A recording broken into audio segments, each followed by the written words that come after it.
All right, it's back here on the 1978 Toyota pickup. Trying to get the front end assembled, and got the upper and lower arms and spindle just sort of rough set in place. I haven't tightened this yet because the distance between the lower and the upper arm at full droop is too high with the coil in there. Even though I got the coil bottomed out all the way to the end, I still need to get that compressed a little bit in order to get the spindle close enough to where I can get the ball joints tightened down. The lower one's pretty close, but the upper one, was a ways away. And then I don't have the engine in here, so there's no weight on it. And so just running the jack up the bottom of it, since there's no weight here, just ends up pushing the truck. So I did set up another jack on the rear on the rear shock mount, and all that leverage and everything still ain't enough to where I get to spinning up this jack and it still ends up trying to shift the whole contraption up off the lift, which that's no good.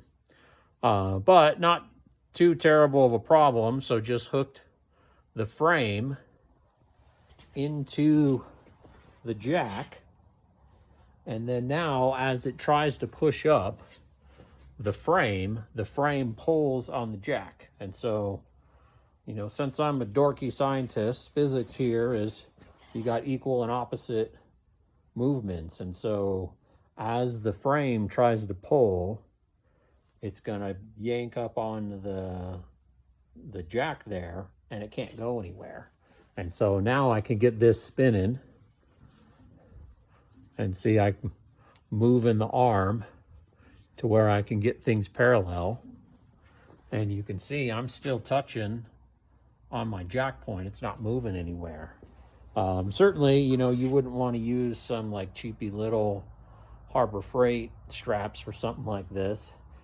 So like a big beefy toe strap with, a couple 1,000-pound capacity, definitely something you want to use if you're going to do this.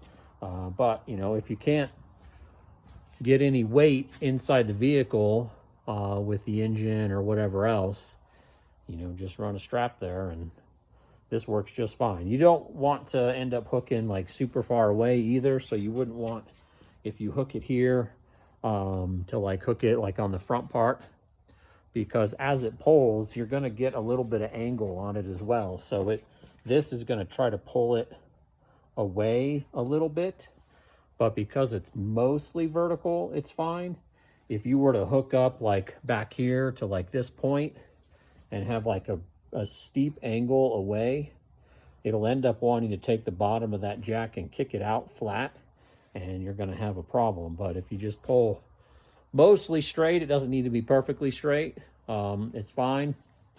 Another point that you could use is potentially like up here, like on the top hat, there's some slots in here, but I didn't want to hook onto the A-arm or anything like that, because I got that all freshly painted. I don't want to scratch that paint up with the strap.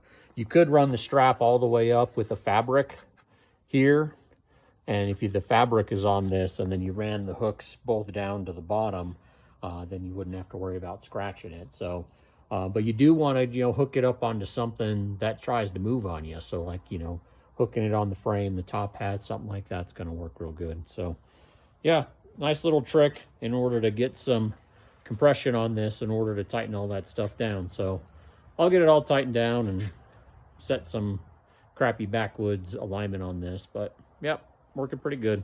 All right, thanks. See you in the next one.